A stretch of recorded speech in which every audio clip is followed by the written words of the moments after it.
Gusto mo ba na habang buhay magkakasama o magmamahalan kayong dalawa ng partner mo? At kahit ano pa man ang dumarating na pagsubok sa inyong dalawa ng partner mo, ay malalampasan mo ito sa pamamagitan nitong ritual na ibabahagi ko sa inyo ngayon. Isa itong gabay at isang paraan para mas lalong mapatibay at mapabuti ang relasyon at samahan ninyong dalawa ng partner mo. Basta huwag kalimutang palaging magdasal at manalangin sa ating may kapal dahil siya lamang po ang nakakaalam sa lahat at ito ay isang gabay lamang. Basta tiwala lang sa mga ganitong pamamaraan at sabayan ng taimtim na dasal.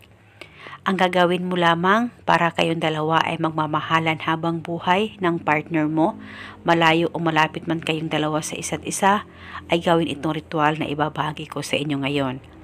Una, kumuha ka ng garapon. Lagyan mo ito ng kalahating asukal, brown o white sugar ay pwedeng gamitin. Kung anong mayroon ka ay pwede po. At pagkatapos mo nang malagay ang asukal, kumuha ka ng papel at panulat.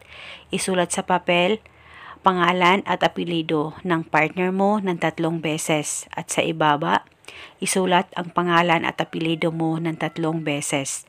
At sa likod ng papel, isulat mo, tayong dalawa ay magmamahalan habang buhay. Isulat mo lamang ito ng 1 beses. Dapat sa harap ng papel, ang isulat mo ay ang pangalan niya ng 3 beses at sa ibaba, pangalan at apelyido mo ng 3 beses. At sa likod yung hiling. At pagkatapos, tupiin ang papel kahit ilang tupi at saka ibaon ito sa garapon na inihanda mo na may asukal. At pagkatapos mo nang mabaon ang papel, ay takpan ang ritual at itago sa safe na walang makakakita at makakaalam. Itago ito pang matagalan dahil isa itong gabay para sa relasyon ninyong dalawa ng partner mo. At wala na po kayong kailangan pang banggitin o ibulong na spell, basta gawin ang ritual na tama ang pagkagawa mo.